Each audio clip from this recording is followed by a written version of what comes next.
আমি যখন এখানে থাকতাম তো অনেকগুলো বেশ সুন্দর সুন্দর ভিডিও করেছিলাম পুরো রুমটার, তো সব ভুল করে আবার ডিলিটও হয়ে গেছে। আর এই ভিডিওটা আমি করেছি যখন অর্ধেক জিনিস গুছিয়ে নিয়েছি আর অর্ধেক জিনিস বাকি আছে এমন অবস্থায়, আর খুব তাড়াহুড়ো করে।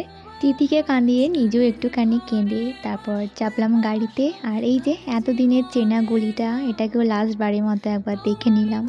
জিনিসপত্রের চক্করে এই যে এইটুকু ছিল আমার বসার জায়গা, এগুলোকে কোলে নিয়ে আমাকে গোটা রাস্তা আসতে হয়েছে। আর এই যে গোলাপবাগের রাস্তাটা, এই রাস্তাটা দিয়ে আমি টিউশন যেতাম। মা আবার কিনেছিল অনেক কটা গাছ, তো সেইগুলোকে রাখতে আবার আলাদা জায়গা লাগছিল।